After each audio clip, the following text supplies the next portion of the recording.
चलिए art and culture में हम एक कदम और आगे बढ़ते हैं। देखिए आज हम science and technology in medieval India की शुरुआत करने जा रहे हैं। हमने science and technology in ancient India art and culture के कॉन्टेक्स्ट में कंप्लीट किया। हम science and technology in India पढ़ रहे हैं, जिसे हम फेजेस के मैनर में पढ़ रहे हैं, द एंशिएंट, मिडिवल, मॉडर्न। हम एंशिएंट पे चर्चा करके आज मिडिवल में एंटर हो चुके हैं। चलिए समझें इस दौर को। किताब ने रेफरेंस पॉइंट के तौर पर 11 से 18 सेंचुरी को रेफरेंस पॉइंट लिया है। कुछ उसके पहले की घटनाएं भी हो सकती हैं, दिक्कत नहीं महसूस करना। शुरुआत करते हैं, जो लिखा है उसे समझाने का प्रयास करते हैं। स्टोरीज मैं साथ के साथ एक्सप्लेन करूंगा। Science and technology in medieval India क्या लिखा है? Science and technology during the medieval period from 11 to 18 century, वो लिखा नहीं है तो मैंने बोल दिया, developed along 2 lines. Science and technology developed along 2 lines. कौन सी 2 लाइन्स? 2 धाराओं में आगे बढ़ी, 2 मार्गों का पालन हुआ। पहला, जो साइंस एंड टेक्नोलॉजी का एक डेवलपमेंट का पाथ चला आ रहा है अब तक एंशिएंट पीरियड से ही, वो कंटिन्यू रहेगा। तो एक तो ये लाइन पकड़ के चलेगा।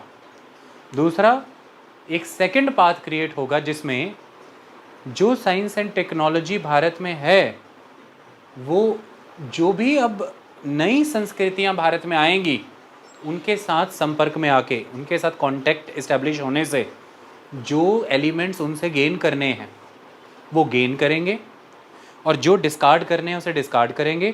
तो यानी कि एक फ्यूजन क्रिएट होगा। तो एक साइंस एंड टेक्नोलॉजी इस दिशा में आगे बढ़ेगी। द फ्यूजन, स्पेसिफिकली 2 चीज़ें यहाँ पर होंगी, द मुस्लिम रूल, सल्तनत और मुगल काल, एंड द यूरोपियंस। ओके, तो ये सेकेंड लाइन जो ज़्यादातर विदेशी संपर्क में आने से अपने अंदर परिवर्तन लाएगी। विदेशियों में भी परिवर्तन आएंगे, दोनों ही पर परिवर्तन आएंगे और कुछ रिजल्टेंट निकलेगा, वो ये वाली लाइन होगी। ओके, नतीजा निकलेगा वो ये लाइन होगी। So science and technology in the medieval period developed along 2 lines. The first one is already chartered course of earlier traditions. जो पहले के ट्रेडिशंस हैं उन्होंने जो कोर्स चार्ट आउट किया हुआ है वही कोर्स आगे फॉलो होगा। And the second one is the new influences which came up as a result of Islamic and European influence. तो ये न्यू इन्फ्लुएंस वाला पाथ, ये वाली लाइन, जो न्यू इन्फ्लुएंसेस किन की वजह से? इस्लामिक और यूरोपियन इन्फ्लुएंस होगा भारत पे, इसकी वजह से एक नया प्लान चार्ट आउट होगा। ज़्यादा फोकस इसमें इस पर रहेगा। ओके, आगे बढ़ते हैं। इस समय के दौरान इन्फ्लुएंसेस कैसे इम्पोज होते हैं वो समझिए। देखिए, इस्लामिक रूल आने से आपको नए इंस्टीट्यूशंस, उस इंस्टीट्यूशंस को न सर्व करने के लिए नए तरह का इंफ्रास्ट्रक्चर, नए तरह का सोशल स्ट्रक्चर, समाज का ढांचा सब दिखने लग जाएगा। तो उस नए तरह के सामाजिक ढांचे को सर्व करने के लिए संस्थाएं, इंस्टीट्यूशंस, उस इंस्टीट्यूशंस को वैलिड बनाने के लिए, स्ट्रॉन्ग बनाने के लिए, लेजिटिमेट बनाने के लिए विचारधाराओं को जन्म देना पड़ेगा। और वैसे विचारधाराएं नर्चर करने के लिए राइटर्स वैसे, उनका कंटेंट वैसा, तो वैसी सी लिटरेचर, वैसे से लॉज, और जो जिन मान्यताओं के साथ ये आ रहे हैं, नए लैंड पे आने के बाद उन मान्यताओं में भी ये बदलाव ले आएंगे। जैसे इस्लाम में चित्रकारी तो अलाउड नहीं है, खास तौर वनस्पति और पक्षियों के, जानवरों के चित्र, लेकिन मुगल तो ये करेंगे। तो एक फेथ के साथ भारत आए हैं, इस्लाम, बाबर आया, लेकिन फिर वो परिवर्तन लेकर के आएंगे उस विचार में, और उसके फलस्वरूप उत्पन्न होगी नई तरह की चित्रकारियाँ, नई तरह के स्कल्पचर्स, नई तरह के रिलीफ पैनल्स, आर्किटेक्चर। ये कुछ बदलाव होते हैं जो हम देखते हैं। तो इन्फ्लुएंस बहुत सारे मैनर्स में एक्सप्रेस होता है, एग्जीक्यूट होता है। शुरुआती तौर पे तो वो जब यहाँ आएंगे तो अपने साथ जिस समाज को लेकर के आ रहे हैं वो एक फॉरेन लैंड पे हैं, तो अपनी सोसाइटी के जो लोग हैं उनको वो अपना कस्टम, कल्चर, मैनर सिखाएंगे, पढ़ाएंगे, समझाएंगे। इसके लिए उनके खुद के एजुकेशनल इंस्टीट्यूशंस इस्टेब्लिश होंगे जो अब तक भारत में उस कैरेक्टर के नहीं थे। जैसे मकताब और मदरसे। मकताब मेजॉरली एलिमेंट्री स्कूल्स को कहते हैं इस्लामिक जगत में, और द मदरसे सेकेंडरी स्कूल को कहते हैं। सेकेंडरी एजुकेशन सिस्टम मदरसास के अराउंड चलता है और मकताब के अराउंड चलता है, दैट एलिमेंट्री।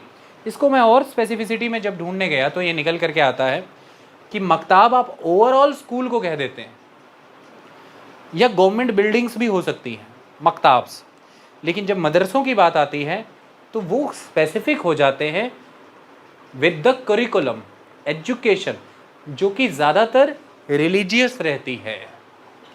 ओके, ओवरऑल आप ऐसा समझ लीजिए, मकताब माने द प्राइमरी, मदरसा माने द सेकेंडरी। तो ये मकताब और मदरसे एग्जीक्यूशन में आएंगे। तो the maktabs, MAKTAB, the maktabs and the madrasas came into existence that followed a set curricular, एक सेट करिकुलर फॉलो करेंगे वो। तो आप यहाँ पर देख सकते हैं कि एजुकेशन सिस्टम को पर्टिकुलर फैशन में इंस्टीट्यूशनलाइज किया जा रहा है।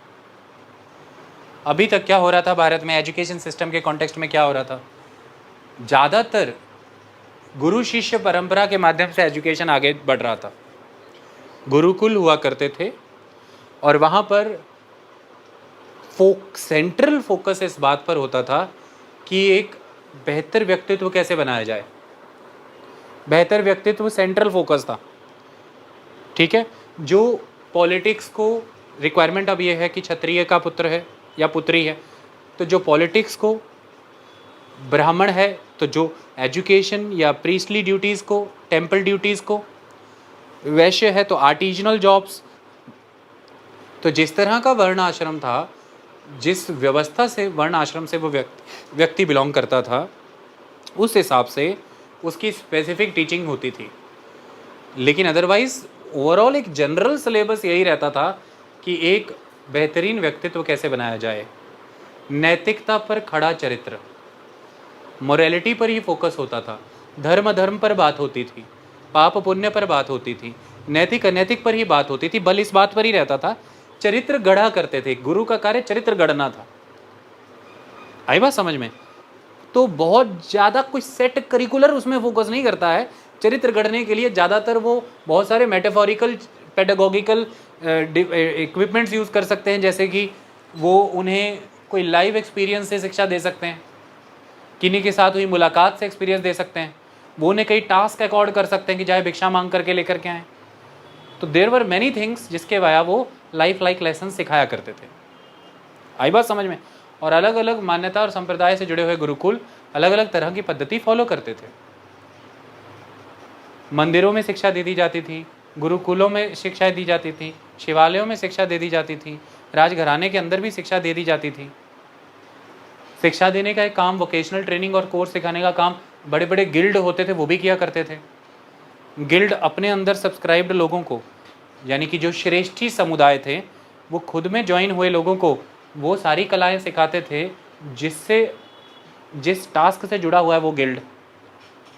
अगर वो आयरन एंड स्टील से जुड़े इक्विपमेंट्स, इम्प्लीमेंट्स बनाते हैं, तो अपने अंदर ज्वाइन हुए नए मेंबर को वो उससे जुड़ा हुआ ज्ञान या कला सिखाते थे। तो इस तरह से चीज़ें एग्जीक्यूट होती रही हैं पहले। बट अब आप ये चीज़ देखेंगे कि बहुत पर्टिकुलर मैनर में आपको डेडिकेटेड स्कूल सिस्टम दिख रहा है, दैट इज़ मकताब्स और मदरसास। मकताब और मदरसास, आई बात समझ में? जो एक सेट करिकुलर पर बात करेगा। बाद में जाकर के यूरोपियंस और बदलाव लाएंगे जब मॉडर्न एजुकेशन सिस्टम इंडिया में एग्जीक्यूट होगा, जो पूरी तरह से गुरुकुल सिस्टम को खदेड़ देगा, नष्ट कर देगा, जिसके अंदर सेट करिकुलम के साथ साथ एक set system of formal education आता है कि इतने नंबर ऑफ डेज अटेंडेंस होना जरूरी है। अटेंडेंस रोल मेंटेन होता था जिसमें आपका एब्सेंट है, प्रेजेंट है, वो चेक होता है। एक सिलेबस होता था, वो फुलफिल होना चाहिए, फिर आपको ग्रेड्स मिलते थे और आप ग्रेजुअली हायर क्लासेस की तरफ जाते थे। ग्रेडेशन सिस्टम, जिसे ग्रेजुएशन कह देते, बाद में स्नातक हो गए, आप ग्रेजुएट हो गए, ये जा कर के आएगा 19वीं सेंचुरी में। और इसके लिए मेन रोल जो प्ले करेंगे वो 1850s के दौर में वुड्स का भेजा हुआ डिस्पैच, द वुड्स डिस्पैच, जो कि मैग्ना कार्टा है Indian education system, that is a modern education system. उसके पहले एक जो बड़ा बदलाव आया दिखता है वो ये इस्लामिक इन्फ्लुएंस से आया दिखता है। ये पर्टिकुलर संस्थाएं जैसे स्कूल टाइप दिखने लगी, मकताब मदरसे, जो एक सेट करिकुलम फोकस करते हैं। उसमें क्या पढ़ाते हैं वो करेंगे डिस्कस, बट ये फोकस रहता है। इतनी बात स्पष्ट हो गई आपको? पर प्लीज डोंट कंफ्यूज दैट कि लर्निंग सेंटर भारत में एक से एक, उज्जैन कितना बड़ा लर्निंग सेंटर था। पर आपने ये चीज़ें देखी, समझिए इस बात को कि हमने ये पढ़ा थी कि वराहा मिहिर को उनके पिता ही ने अधिकतर ज्ञान दे दिया एस्ट्रोलॉजी से जुड़ा हुआ, उन्होंने दिया ना। फिर वराहा मिहिर में इंटरेस्ट क्रिएट हुआ तो वो फर्दर उन्होंने उज्जैन लर्निंग सेंटर ज्वाइन किया और अपनी नॉलेज को एनहांस किया। लेकिन जगह जगह, हर जगह पर आप ऐसे कोई स्कूल सिस्टम्स तो नहीं देख रहे हैं। गुरुकुल्स हैं, मैं बता रहा हूँ बार बार, और उसमें बल अधिकतर कोई ऐसे सेट करिकुलर की बजाय नैतिक चरित्र कैसे गढ़ा जाए इस पर ध्यान दिया जाता था। राजा है तो उसे राज धर्म का पालन करना है, वो राज धर्म का पालन कोई एक ऐसा पर्टिकुलर एलिमेंट नहीं है, वो नैतिक जीवन क्या है उसी के गुण उसमें आत्मसात करा दिए जाएंगे। राजनीतिक शास्त्र, समाज शास्त्र, ये सारे सब्जेक्ट डोमेन्स थे। और पर्टिकुलर यूनिवर्सिटीज़ की बात अगर मैं करूं, आचार्यों के तहत अगर आपको टीचिंग दी जा रही है तो बहुत पुराने प्रमाण हमें तक्षशिला के मिलते हैं। आप प्लीज़ इसे कंफ्यूज ना कर दीजिएगा, पहले स्कूल कॉलेज यूनिवर्सिटियाँ से थी नहीं।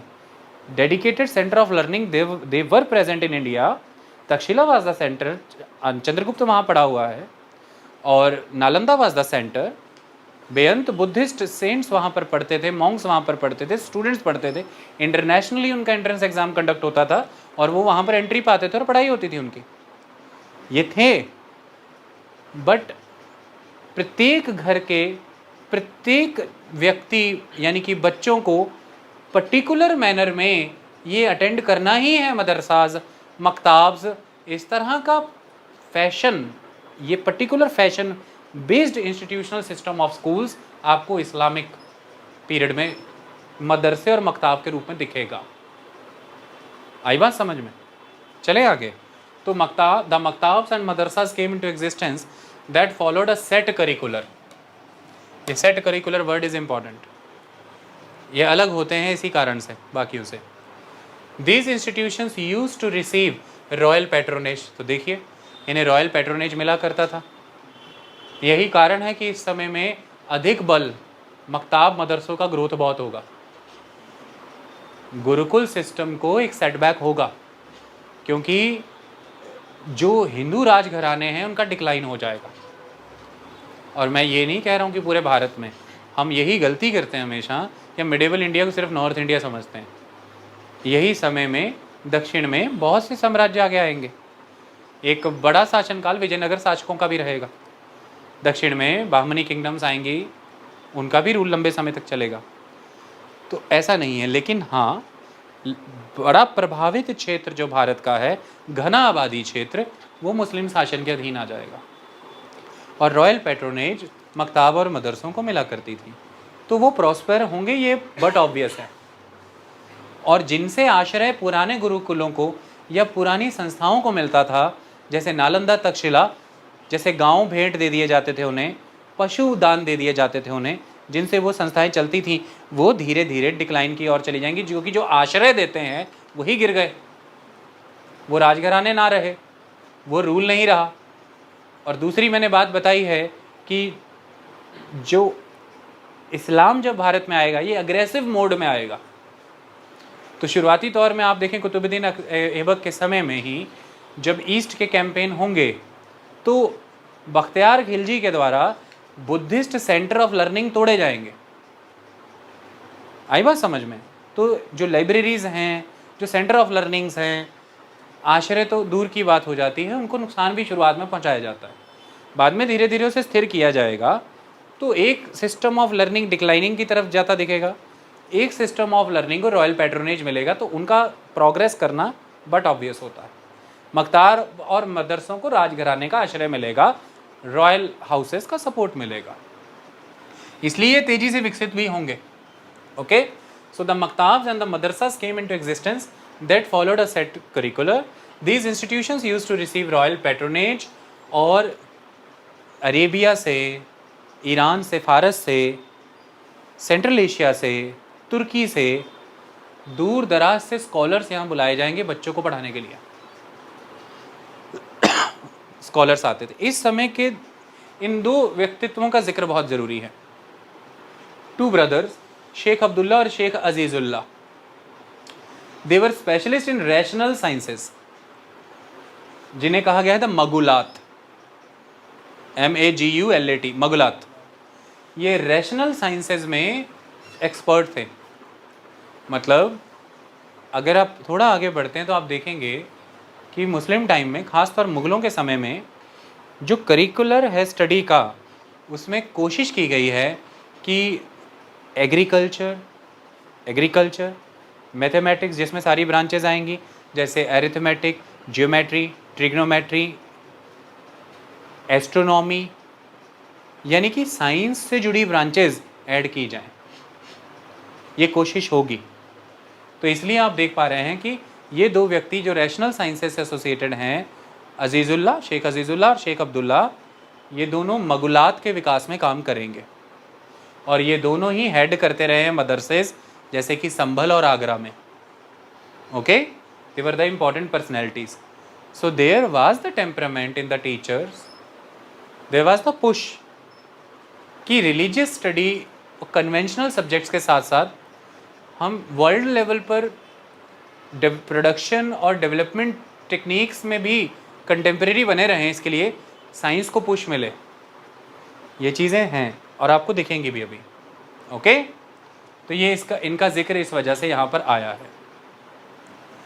ये वो समय है जिस समय में, अब एजुकेशन में ही जिक्र होने जा रहा है और चीज़ों का, जिस समय में बड़े पैमाने पर कारखाने बनेंगे।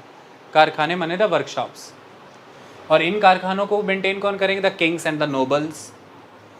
इन कारखानों की एक जिम्मेदारी तो थी राजघराना पूरा का पूरा, द नोबल्स और द रॉयल डिपार्टमेंट्स, उन सबके सारे प्रोविजंस को अरेंज करना, स्टोर्स और स्टॉक्स मेंटेन कराना, सारे नोबिलिटी को हर तरह की वस्तुओं से सर्व करना, और उसके बाद जो नगर में बस रहे नगरवासी हैं, द एलीट सेक्शन, उनकी ज़रूरतों को भी पूरा करना। रॉयल हाउस होल्ड ही बहुत बड़ा कंज्यूमर था कारखानों का। कितनी तो पोशाकें होती थी अकबर की, क्या क्या नहीं बना करता था, परफ्यूम्स बना करते थे, अलग अलग तरह की वार्डरोब्स क्रिएट की जाती थी, कितनी तरह की कढ़ाइयाँ होती थी उन पर, महल बनाना सजाना, उसके लिए कई तरह के डेकोरेटेड मटेरियल्स। तो राजघराना अपने आप में बड़ा कंज्यूमर था। फिर द नोबल्स, द नोबिलिटी, वो बड़े कंज्यूमर थे।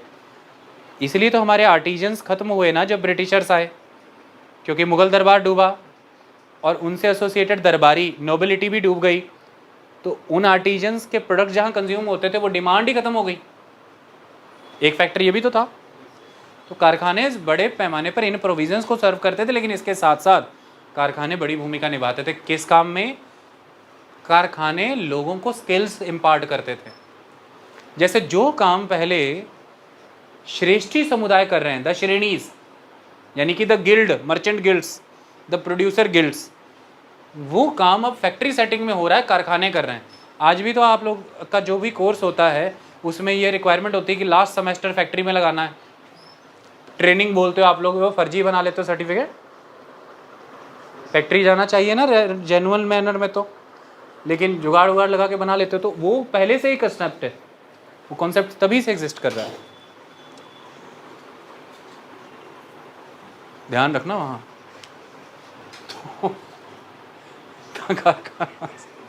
The Karkhanas not only worked as manufacturing agencies but also served as centers for technical and vocational, अरे ट्रेनिंग नहीं लिखा मैंने, तो technical and vocational training to young man, मतलब ITI जैसे थे ये।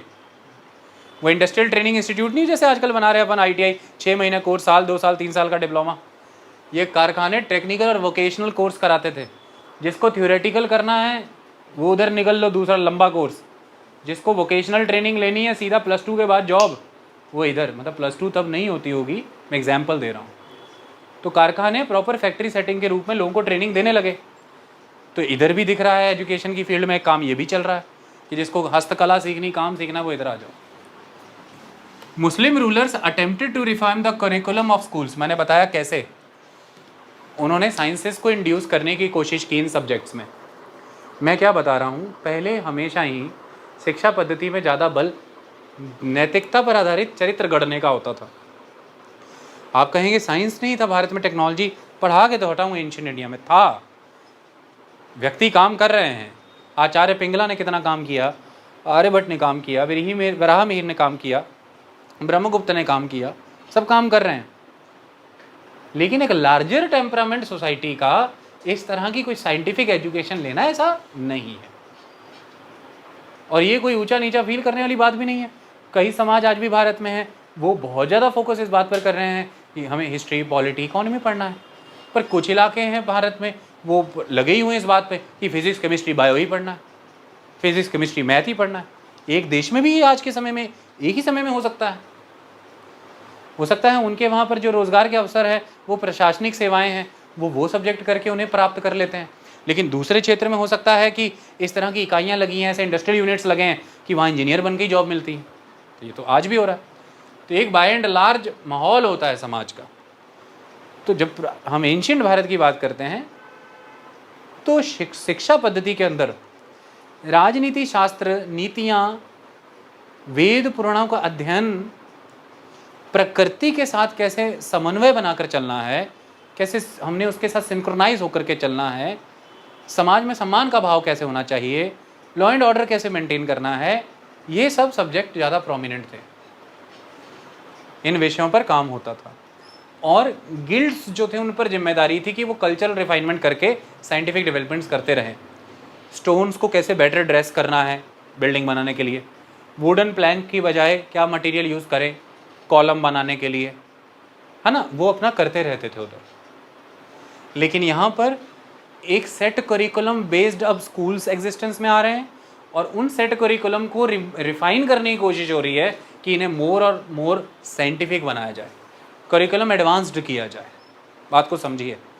तो उस तरह से वो सब्जेक्ट डोमेन ऐड किए जा रहे हैं कि एग्रीकल्चर मस्ट है, पढ़ना पड़ेगा, एस्ट्रोनॉमी पढ़ो उसके साथ जोड़ करके, इकोनॉमिक्स पढ़ना पड़ेगा, टैक्सेशन सिस्टम पढ़ना पड़ेगा, मैथमेटिक्स की सारी branches, geometry, algebra, trigonometry, geometry, ये पढ़ो सारा। आई बात समझ में? इस तरह से चीज़ें ऐड ऑन होने लगी। ये करते हुए भी एक प्रॉब्लम ये आई कि जिस तरह से रिफॉर्म लाने की कोशिश की, साइंस में हमने उतनी एडवांसमेंट नहीं की। ये फैक्ट जान लेना। और वो इसलिए नहीं की कि इसे कंपेयर किया जाता है सेम इसी समय की यूरोपियन सोसाइटी से, मिडिवल टाइम के यूरोप से, मतलब कि 14, 15, 16 सेंचुरी के यूरोप से 14, 15, 16 सेंचुरी का भारत कंपेयर किया जाएगा।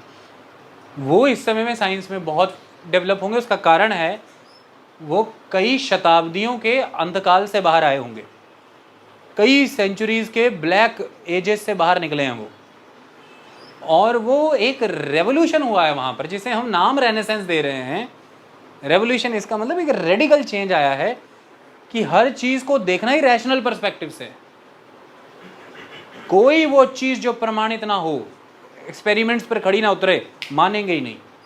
तो वो एक तरह की चुनौती है अब तक की अथॉरिटी ऑफ चर्चेस को, उन लोगों की जो ये कहते हैं कि चर्चेस सुपरस्टिशन को प्रमोट कर रहे थे, ये समाज को कंट्रोल किए हुए हैं, ह्यूमन एस्पिरेशन को एक्सप्रेस नहीं होने दे रहे पूरी तरह से, इसलिए सोसाइटी स्टक हो गई है, हम ग्रो नहीं कर पा रहे। क्योंकि जो हमारी बाउंडलेस स्ट्रेंथ है, हमारी जो सोचने की क्षमता है, ताकत है, जीवन बदलने की जो हमारी क्षमता है, ये उसे कभी एग्जीक्यूट होने ही नहीं देते हैं, क्योंकि इससे इनकी अथॉरिटी खत्म होगी, क्योंकि हम क्वेश्चन करेंगे। ये समाज को समृद्ध नहीं होने देना चाहते, शिक्षा नहीं प्राप्त होने देना चाहते, क्योंकि इससे सवाल खड़े करेंगे, और सवाल जैसे ही इनके सामने खड़े करेंगे तो इनका जो एक्सप्लोइटेटिव ढांचा खड़ा किया है इन्होंने समाज में, एक्सप्लोइटेटिव स्ट्रक्चर, जिसके वाया ये प्रिविलेजेस लेते हैं और हमसे कर उगाही करते हैं, वो रह नहीं पाएगा, क्योंकि हम जागृत हो जाएंगे। तो वो तो एक बड़ी चुनौती दे दी गई थी। It was a very radical movement in that. मारे गए शुरुआत में बहुत सारे रिफॉर्मर, ठीक है। तो इस वजह से वहाँ तो साइंस एंड टेक्नोलॉजी बहुत भयंकर विकसित हो रही। अभी नया नया पुनर्जागृत हुआ है समाज, माने रीनेसेंस माने जागृत, अभी पुनर्जागृत हुआ है नया नया समाज, अपनी ग्लोरी अचीव करना चाहता। तो दे वर वेरी अग्रेसिव। लेकिन इंडियन सोसाइटी पूरा अपना सेटल है, एकदम आराम से चल रही है, मस्त।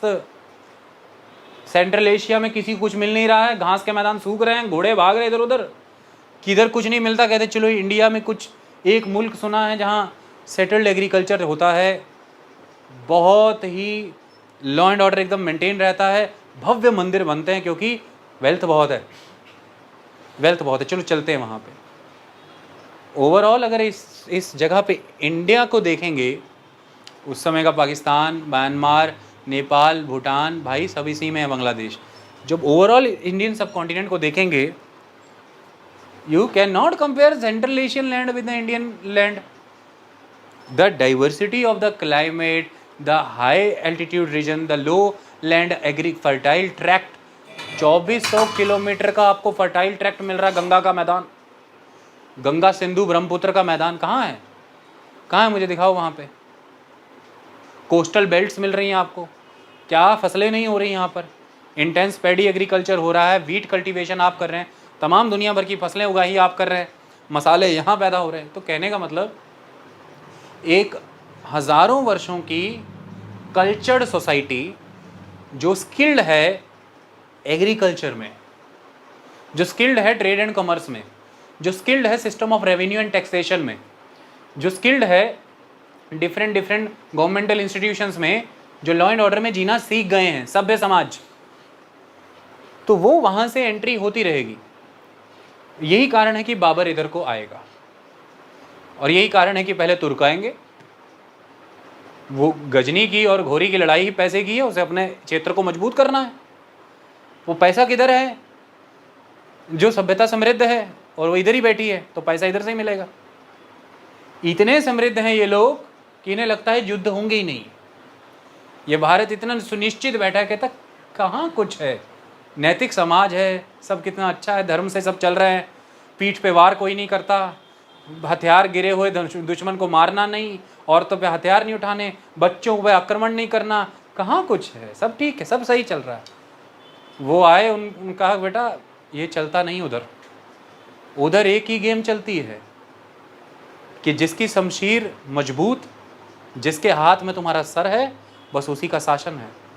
पीठ पे हो रहा है कि किस पे हो रहा है वो देखते नहीं है अपन, टिके रहो। तो बस फिर पृथ्वीराज चौहान का शासन खत्म हुआ, और आप सब जानते हैं तराई के दूसरे युद्ध का नतीजा क्या निकला। घोरी जीत गया, ऐबक का शासन हुआ, और उसके बाद चीज़ें अग्रेसिव मैनर में शुरू में फॉलो हुई। लेकिन भारत एक प्रॉस्पेरस कंट्री के रूप में एग्जिस्ट कर रहा था, इसी की वजह से जो रिफाइनमेंट बेहतरी के लिए पिछली प्रक्रिया को और अच्छा बनाने के लिए आनी, तो इम्प्रोवाइजेशन ज़्यादा आई। मतलब कहाँ तो यूरोप यहाँ पूरे क्रांतिकारी मोड में है, फुल मोड कहता नो इम्प्रोवाइजेशन, रेडिकलाइजेशन, बदलो, चेंज, अर्थ सेंटर में नहीं है, सन है, चलो चेंज द कॉन्सेप्ट। ये इम्प्रोवाइजेशन में है अभी। कहते सिंचाई इरिगेशन को कुछ थोड़ा और अच्छा करना चाहिए, महकमा बना लो नया, तो मोहम्मद बिन तुगलक ने एक एग्रीकल्चर डिपार्टमेंट बना दिया, नए नए टैक्सेस सोचने लगे, विचार करने लगे, मतलब इम्प्रोवाइजेशन। अभी तक ये जंजीरें ही ढूंढ रहे हैं कि सही ज़मीन के माप किससे करनी है। आई बात समझ में? और मुझे याद आ रहा है कि वो पता नहीं क्या था, मैं भूल रहा हूँ, ये ज़मीन की सही पैमाइश का कंसेप्ट भूल किधर से रहा हूँ। ये शेरशाह सूरी की सिकंदर जंजीर जो थी, उसकी मदद से सही पैमाइश, अकबर उसी को फॉलो करेगा आगे जाके। मतलब अभी तो टोडरमल ही बड़ा क्रांतिकारी कहला रहा है, क्योंकि उसने लैंड रिफॉर्म्स करके दे दिए कि टैक्स कैसे कलेक्शन होना चाहिए। They are following the improvisation path, Europe was following the radical path. तो दैट्स वाई उनके कंपैरेटिवली आपकी साइंस एंड टेक्नोलॉजी का विकास तो भाई नहीं हो रहा है। वो नए तरह के स्टेट्स एग्जिस्टेंस में आएंगे, पहले सिटी स्टेट्स एग्जिस्टेंस में आ रहे हैं, वहाँ डेमोक्रेसी जैसी बातें दिखनी शुरू हो गई हैं, वहाँ पर नेशन कॉन्सेप्ट एग्जीक्यूट होने लग गए हैं, और उनकी फिर आर्मीज़ इस्टेब्लिश होने लग गई हैं। वो नए तरह के फैशन पर आर्मी बन रही हैं, उनके नए तरह के शिप्स, उनके फायर आर्म्स बहुत डिफरेंट हैं, उनकी गन पाउडर को लेकर के जो experiments they were very different, their practices, their organisation of the military, वो सब अलग है फिर। और यही प्रॉब्लम आएगी आगे जा कर के, जब डिक्लाइन ऑफ मुगल के समय में वो धाड़ धाड़ उड़ाएंगे एक एक रीजनल किंगडम को, यूरोपियंस। ओके, तो मैं ये समझा दूँ, ये बिल्कुल सही है कि मिडिवल समय में जो पाठ्यक्रम बनाया गया सारा, the curriculum for the study, उसमें साइंटिफिक पर्सपेक्टिव को जगह देने के बहुत प्रयास हुए। ये एक सत्य। दूसरा सत्य, साइंस के क्षेत्र में हम उतना एडवांस कर नहीं पाए। दोनों चीज़ों को समझो, हमारी अधिक समृद्धि ही शायद इसके बीच में बाधा बन गई कि हमें ऐसा लगा सब पर्याप्त तो है, सब तो बहुत है यार, इतनी क्या दिक्कत है। सोने की चिड़िया मतलब चारों तरफ सब कुछ बेहतरीन। वही कहानी की राजघराने थे ना, आम लोगों को वॉइसेस अगर उस लेवल पर मिलती तो पता लगता कि वेल्थ कंसंट्रेटेड तो नहीं है कहीं। क्या सबके पास उतनी समृद्धि है? क्या सबका जीवन उतना सुखद है? तो फिर शायद बहुत सारे नए तरीके ढूंढे जाते कि किस तरह से नए मोड ऑफ प्रोडक्शंस बनाए जाएं, कैसे नए मीन्स ऑफ कम्युनिकेशंस डेवलप किए जाएं, कैसे नया सिस्टम ऑफ गवर्नमेंट लाया जाए कि अगर वाकई सोने की चिड़िया है, वेल्थ है, वो इन सब में डिस्ट्रीब्यूट तो हो। फिर वो मास प्रॉस्पेरिटी में नहीं रिफ्लेक्ट हो रहा ना, मास प्रॉस्पेरिटी में आना चाहिए। ये मेन एजेंडा। राजतंत्र और लोकतंत्र में एक बड़ा अंतर यहीं से आ जाता है कि राजतंत्र लोकतंत्र दोनों में अगर जीडीपी में कैलकुलेट कर लो फिगर सेम आ सकता है, लेकिन अगर वाकई सच में लोकतंत्र है तो राजतंत्र से वो यहाँ अलग हो जाएगा कि लोकतंत्र में वो मास प्रॉस्पेरिटी में रिफ्लेक्ट होगा, जनतंत्र में हो सकता है वो राजघराने की लेविश लाइफ में रिफ्लेक्ट हो। आई बात समझ में? ये एक फर्क आता है। तो मास प्रॉस्पेरिटी मेंटेन करना मेन एलिमेंट है। यूरोप इस विषय पर बात कर रहा था, तभी तो लिविंग स्टैंडर्ड हायर हो रहा था लोगों का। वहां पर प्रॉब्लम नहीं थी, मैं इसकी बात नहीं कर रहा। इंडस्ट्रियल रेवोल्यूशन ने वहां बहुत समस्या पैदा की, लेकिन बाय एंड लार्ज एक लिविंग स्टैंडर्ड का स्तर विकसित हो गया। वैक्सीनेशंस वहाँ पर आ रही हैं, दवाएं वहाँ पर आ रही हैं, लोगों के जीवन का स्तर बेहतर होने लगा है। ये चीज़ें वहाँ दिखनी शुरू हो गई थी। क्यों? क्योंकि साइंस ने जो एडवांस वहाँ किया। अब फिर यही कारण हो जाता है कि मेजॉरली आज जो मॉडर्न साइंस हमारे पास है, इसके अधिकतर ओरिजिन के रूप में आप ये कह देते हैं कि यूरोप से आई है। मेडिसिन की बात कर लूँ, वैक्सीनेशन की बात कर लूँ, चाहे आज जिन फायर आर्म्स की मैं बात करता हूँ, या फिर दूसरी तरफ जिन एक्सप्लॉइट्स डायनामाइट्स की मैं बात करता हूँ, सबके नाम एक्सपेरिमेंट देख लेना उधर ही होंगे। फिर हाँ, हम लड़ते हैं इस बातों पर कि ये गलत बात है, इसका ओरिजिन कभी चीन में हुआ कभी भारत में हुआ। इसलिए ऐसा हो जाता है, चीन में और भारत में जब इसका ओरिजिन हुआ वो हुआ, तुम आज जिस रूप में इस्तेमाल कर रहे हो वो कॉन्टिन्यूटी में किधर से आ रहा है उसको देखो। वो इधर से आ रहा है कॉन्टिन्यूटी में। ओरिजिन और आज की यूज के बीच में 1000 साल की कड़ियां टूट गई। बात समझ में आ रही? ओरिजिन कब कहीं भी हुआ, लेकिन आज जो तुम वस्तु उपयोग में कर रहे हो वो निरंतरता में किधर से आई है, इसलिए वो चीज़ इंपॉर्टेंट हो जाती है कि वो कंटिन्यूटी में यहाँ से आई है, इस मुल्क से आई है। बात समझ में आई? चलो, तो यहाँ लिखा गया है, वो लाइन मैंने लिखी नहीं थी कि एजुकेशन साइंस उतनी एडवांस नहीं हुई, मैंने समझा दिया है। लिखा है यहाँ पर कि efforts were made, the Muslim rulers attempted to reform the curriculum of schools. Efforts were made to seek a kind of synthesis between the Indian traditional scientific culture and the prevalent approach to science in other countries. कोशिश की गई मुस्लिम शासकों के द्वारा कि एक समन्वय बनाएं, एक सिंथेसिस क्रिएट करें कि जो भारत का ट्रेडिशनल साइंटिफिक कल्चर है उसे कैसे एनरिच करें, जो इस समय में अदर कंट्रीज़ में प्रेवलेंट है अप्रोच, कंटेम्प्रेरी अप्रोच, उसके साथ जोड़ करके।